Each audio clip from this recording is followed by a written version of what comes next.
Welcome back to our series, You Don't Need Fixed. I'm very excited to have back with us today Erica Tomasik, who is an executive coach, a speaker, and a trainer. Erica is such a gift to me personally, as she has been one of my coaches over the years, and I know that this episode is going to be such a gift to you. In case you missed it, she was here last week when we talked about how to listen to the whispers that your body is telling you. So please make sure you go back and check that episode out because this is somewhat a continuation of the conversation we had last week. Hey, friends, and welcome to the Living Well Enneagram Podcast. I'm your host, Jen Stanley, and around here we talk about the Enneagram, real life, and what it means to grow and live well. Stick around to be inspired by real people, real stories, and real life application of Enneagram wisdom. So, welcome back. Hi, Erica. Hi.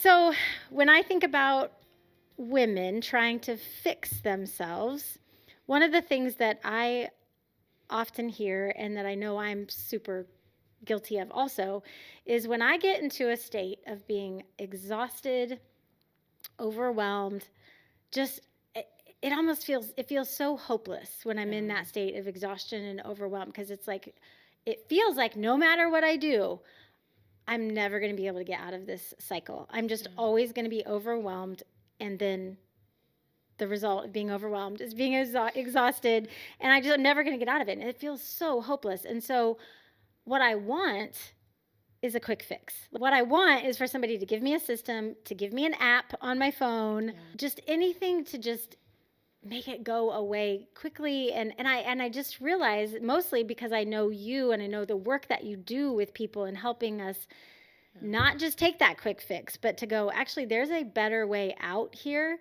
And so it's not a quick fix, it's more of a realignment. And a realignment takes more time than just like slapping an app or an organizational thing on your phone. So how do you find the state of exhaustion and overwhelm within your clients, and what do we do about it? Yes. Well, first I want to say I feel like I can say I'm an expert on this topic because I've been through it. Okay. Because, sometimes you wonder, like, does this person even get me? Like, do they know? Like, I'm sure that this person who's talking, like, they've got their life all together. They don't even know me and they don't know my issues. And so I'm sure that's great for them. But I want to say that because it's like, yeah, I've studied, I've learned, I coach on it, but also I've lived it. Almost like we talked about in the last episode, literally it almost killed me.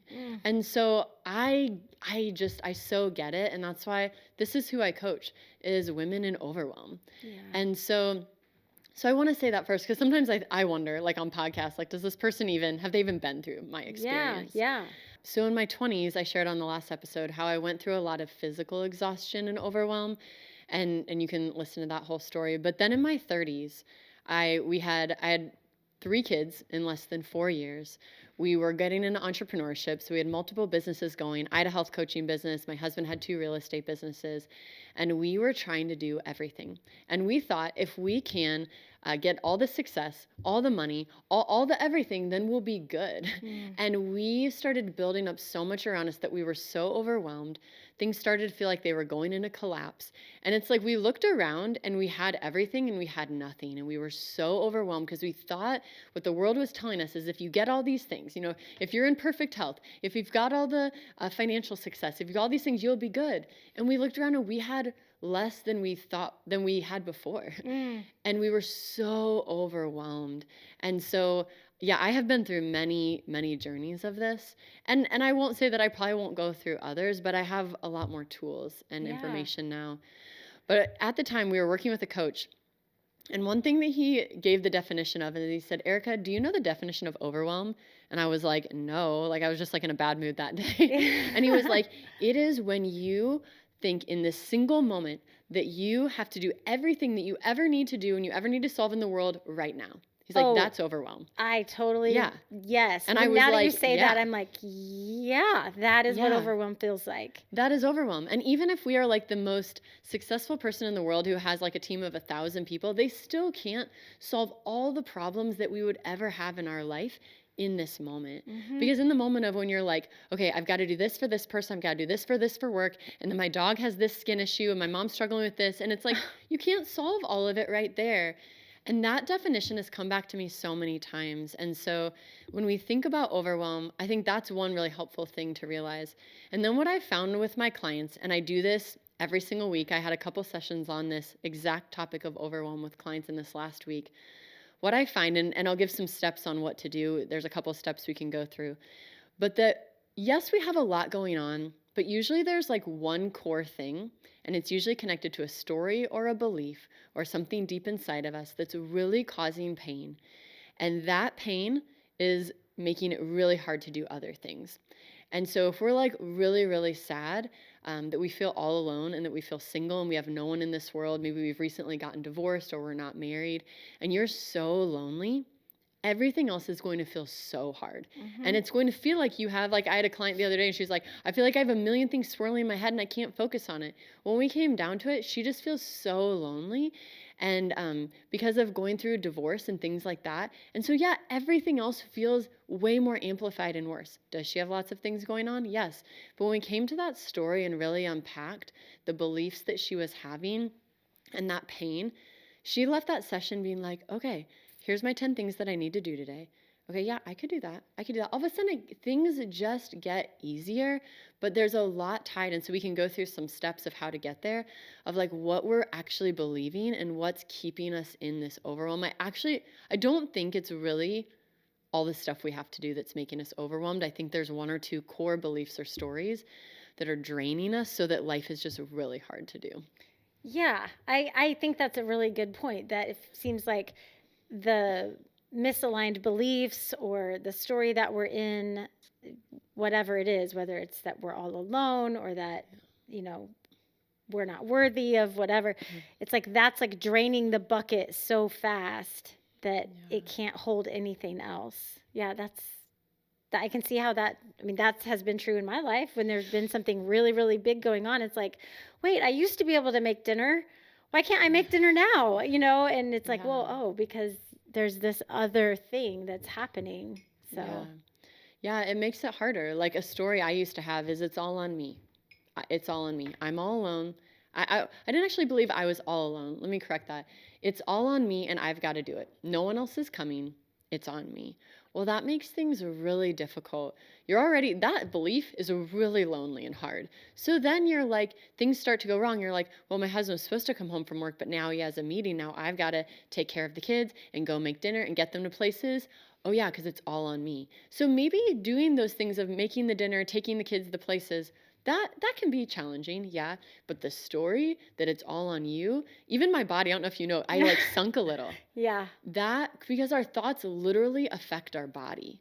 And so this is what I find is if we can really identify what are these core things that are happening inside of us, then it gets like what we talked about in the last episode, we can get back to that place of that springboard where our nervous system is meant to stay in joy, peace, rest, creativity, play. We can get back there and then we're like, all right, I took on way too much this week. I got a lot going on, but now I have some more mental clarity. What do I need to do today? Or do I need to delegate it? Like our brain can come back online, but these things that we're believing, they take our brain offline and it makes it really hard to function and then cue overwhelm. Yeah, and if you believe I'm on my own, I have to do everything, then that's all your brain is looking for. Your brain is just out there looking for evidence all the time. So even somebody could have helped you that day and you don't see it because your brain is only looking for, I'm on my own, I have to do everything. And so really digging into beliefs is a huge part of what we do as coaches. I mean,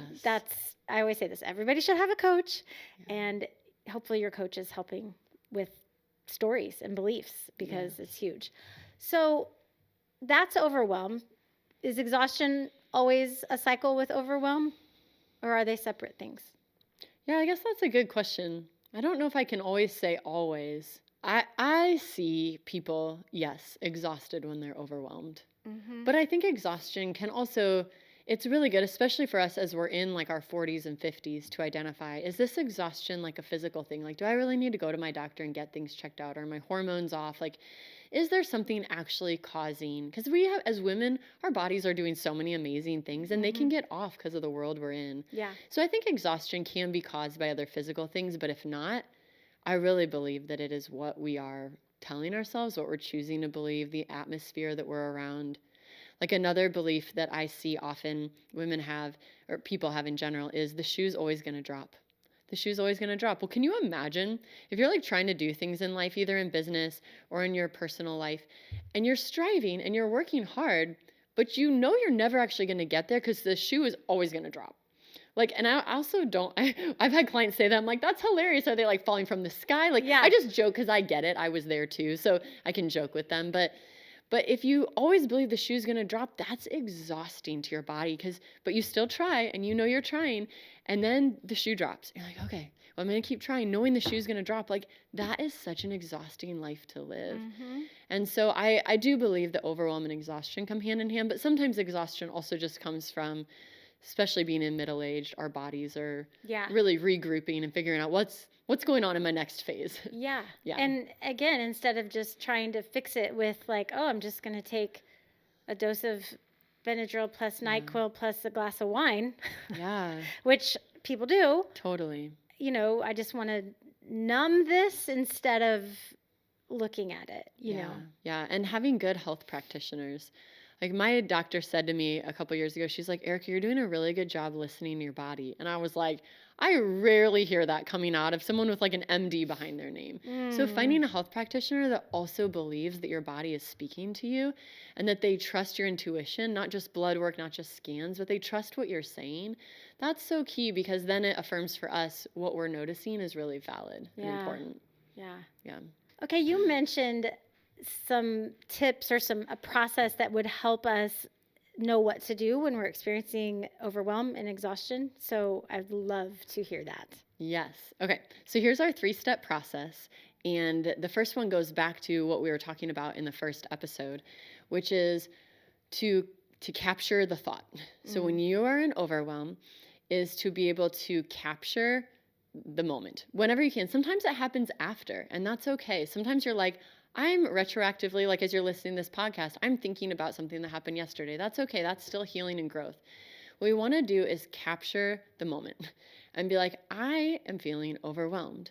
So the first step is to notice that, and notice what you're feeling in your body. Where am I feeling it? Because often overwhelm has a similar feeling for all of us. We might have different types of feelings where overwhelm different stories and beliefs it might come from. But for me, like, I'll just share really openly, is it doesn't happen as much, but my stomach will start to get really nervous and start to churn, and then it leads to diarrhea. That was my story almost on the daily from like being a teenager till my early 30s. Is it would happen often. A story would come to my head, I get really overwhelmed, really nervous, and then that physical process would take place. It happened the other day, and I was like, whoa, all right, I was able to pause. Step 1, what's coming up for me here? Instead of just like, nope, don't have time for that, you just got to keep going. So the first thing we want to do is pause and notice what's coming up for me here, or look back and say, okay, I'm going to look at a past situation.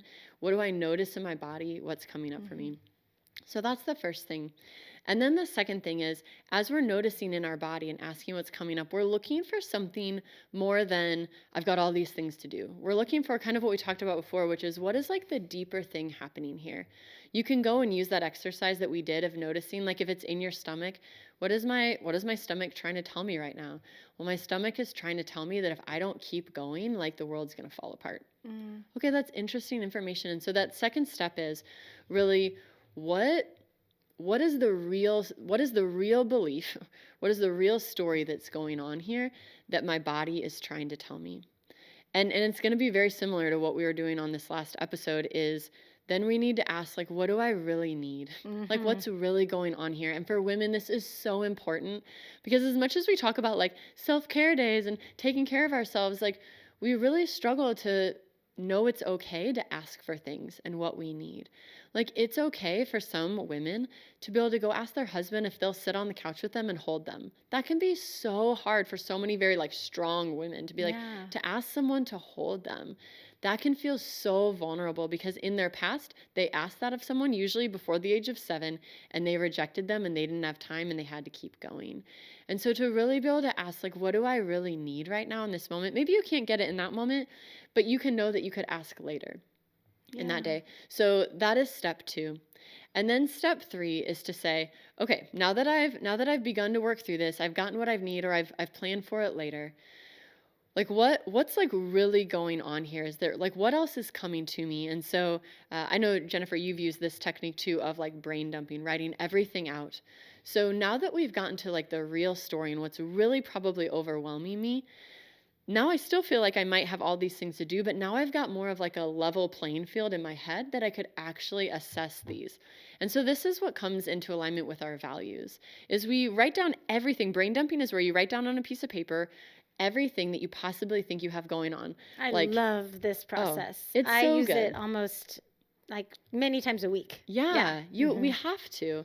And the part though that I didn't know before is underlying that main story, that's coming up too. But the brain dumping, writing out, and it can even be something like, when am I going to go get my mom's medication? Like it's just these little things, or like, what am I going to do about my son's whatever? Like you don't even have to solve it. Like, and what am I doing about my son's marriage? It's like, that's so far off and not even in my thing, but it feels like something you need to do right now. We write it all down. And then we look at our values and we really decide, like, what's really in alignment? What am I doing here on this earth? What are my values? What do I want to spend my time doing? And then we start to sift through, like, what are the things that are in alignment with my values that are mine to do? What are things that like someone else can do? I can either pay them, ask them, ChatGPT, like delegate it to someone, something. And then the delete is, these are not in alignment with my values right now. They're not getting me where I need to go.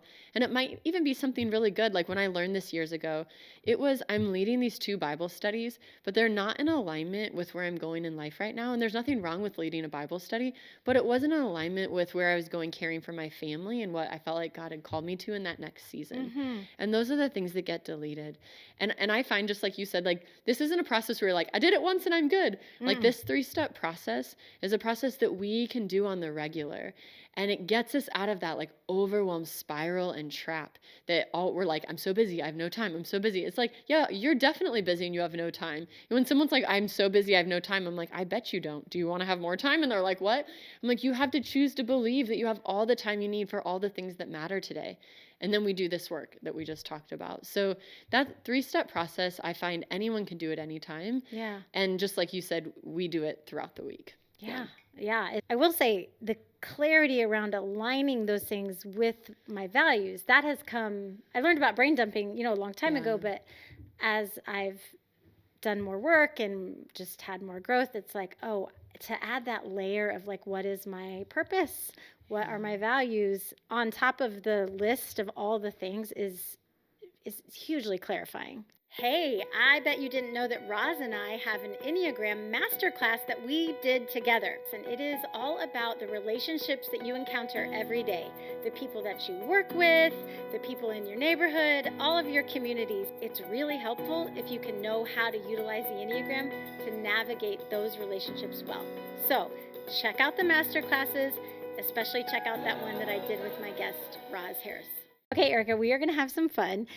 This is the bowl of numbers. I have a bowl here, and it has all the numbers, all the Enneagram numbers written down on a piece of paper. So I'm going to have you pull one out. Don't know what number it will be. And then I would like to just speak directly to a person who's listening of that number, of maybe what might get in the way of them really taking these words of wisdom to heart. So, okay, pull my first number. Yay! Okay, first number is 1. Okay. How perfect. 1. Okay, so when I think about the number 1, I think of the thought that might come up for a 1 is like, well, I want to make sure I do it perfectly. Yeah. And I only just listened to this podcast, and so now I'm not sure I can do it perfectly. And so to the 1, I would say, do it imperfectly. Yeah, just scan your body, ask it what it's saying, and ask, what do I need? Just follow the steps that Erica mentioned, and there is not a perfect way to do this, right? I mean, that you can't get it wrong in a sense if you're listening. Totally. Yeah, I hear Enneagram 1s, I've got to get perfect. Am I listening to my body the right way? Is this what my body's saying? And yes. To learn to trust. Yeah, trust your body. To trust and your trust body. yourself. And trust yourself. Yeah. And always slowing down for a 1 can be hard, you know, Yeah. because they're just drive to Yes. do. And so yeah, you've got this, ones. You don't have to do it perfectly. Okay, next number. All right, next number. 5. Okay, for the 5. So I think the 5 here could be tempted to overthink this, Yeah. to take it a little too far on the analyzing and the like figuring it out. Yeah. And so for the 5, I would want to say, yes, trust your body and maybe trust the instinct that you have in your body, because 5s are body repressed. Right. And so it would be easy for a 5 to think about what was going on and then kind of get wishy-washy, like, well, I'm not sure if that's quite right, so I really don't know what I need yet, because I really need to think about what I'm feeling more. Yeah. And so to avoid that temptation to kind of get into a spin cycle on the taking in the information. Yeah, that's what I was wondering about that with the 5 is that because being body repressed, this is something that probably feels foreign to them, because like, wait, I shut down my body to survive or whatever. Yeah, to think. They're surviving from the chin up, as we Yes. talked about before. Yeah. So for the 5, this is going to really help you grow in being aware of your body, Yeah. which is good. Yes. Okay, next. All right. Next is 2.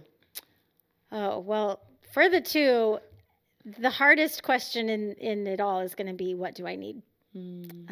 Because the 2 is so good at seeing what everyone else needs and so out of touch with their own emotional needs. And so for the 2, I mean, I'm encouraging 2s to ask the question, what do I need every day, multiple times a day, because there's a friendship that they need to make with themselves.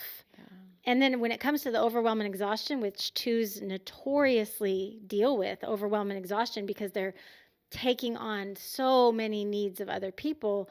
I mean, the magic question there is just, is this mine to do? Yeah.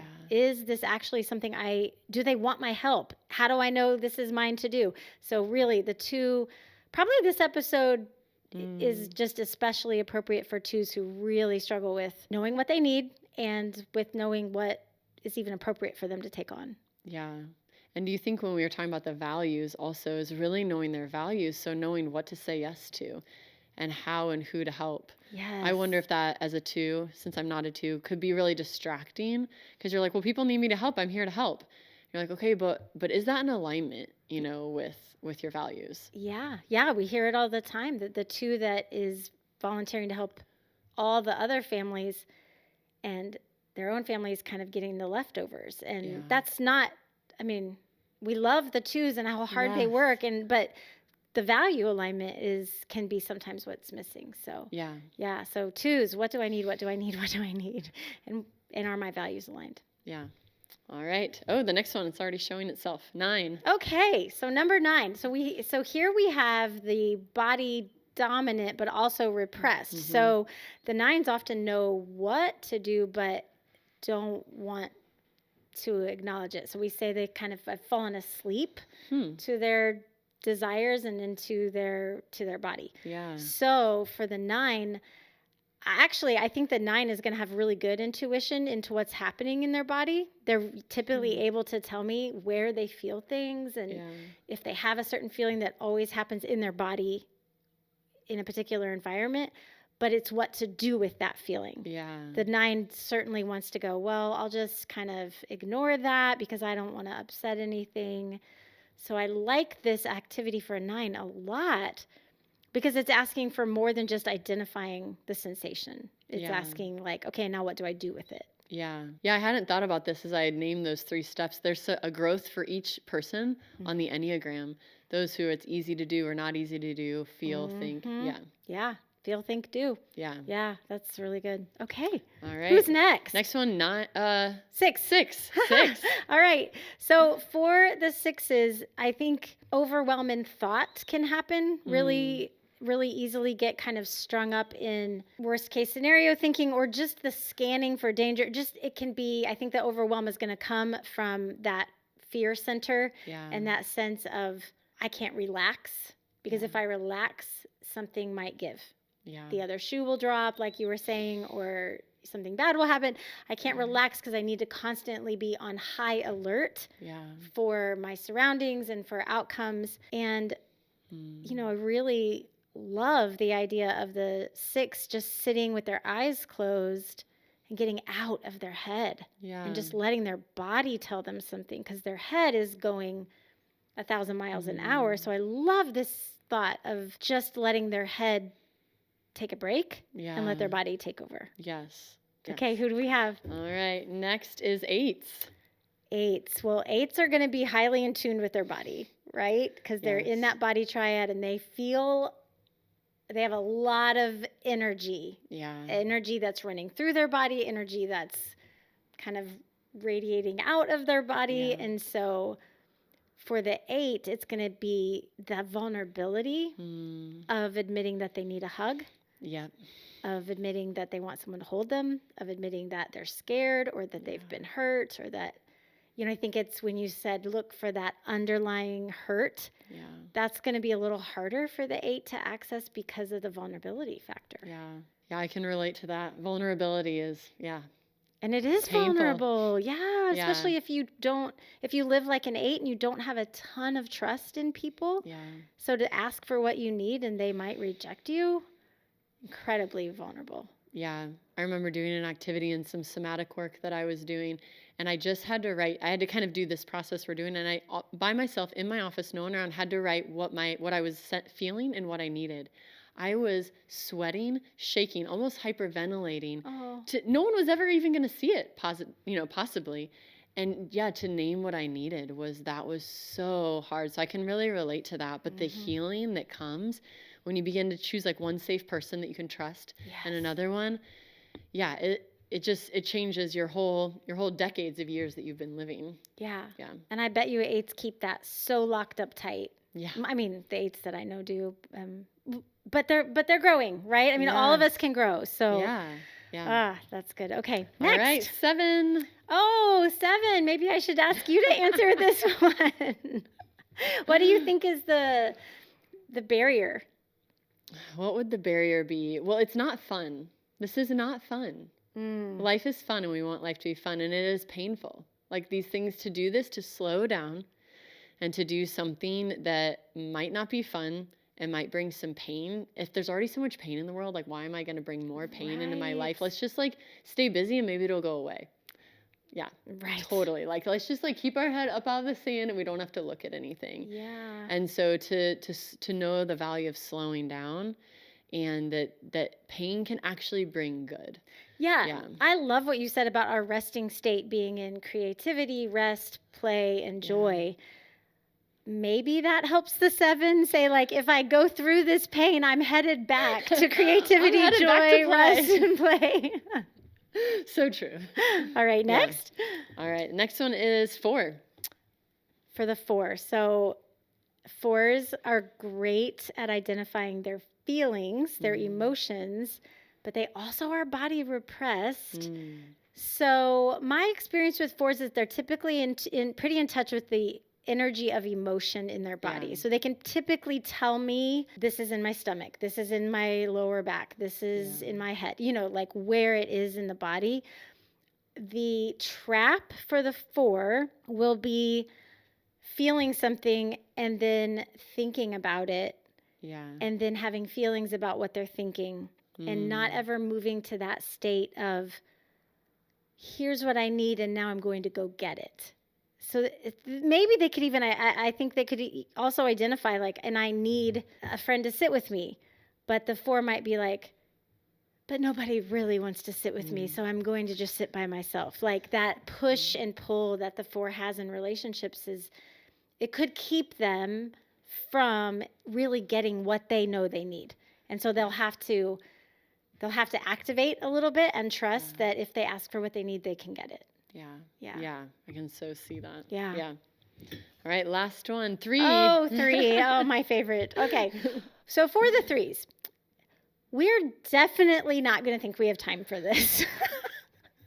You said 5 minutes for a body scan, and I'm like, but really, I don't know that I bet it takes, I bet I don't have time for that. Or like brain dumping when, it feels like, oh, I could never list everything that I have to do, because by the time I list everything that I have to do, there's going to be 12 more things. And so I don't have time for this. Yes. And so the 3 is going to want to keep moving forward. Yeah. And especially this, I'll get back to it later. Yeah. So I might say, oh, I'm sensing something in my body. Okay, Erica told me I need to deal with that. Okay, I will deal with that later. I'll find a time to deal with it later. But for right now, I'm just going to keep going. So it's that tendency to always push what needs to be done right now in the emotional center of things. Yeah, that's going to be a huge challenge for a 3. But we're all on our growing journey, so I'm just going to tell myself I don't have time not to do it. Yes. Because I want to go back to play, joy, creativity, and rest. Like that. Yeah. That is so appealing to me that I'm like, okay, I want to do this because I want that. Yeah. So. Yes. Thank you so much for being here. Yes, that was welcome. So fun. Yes, it was.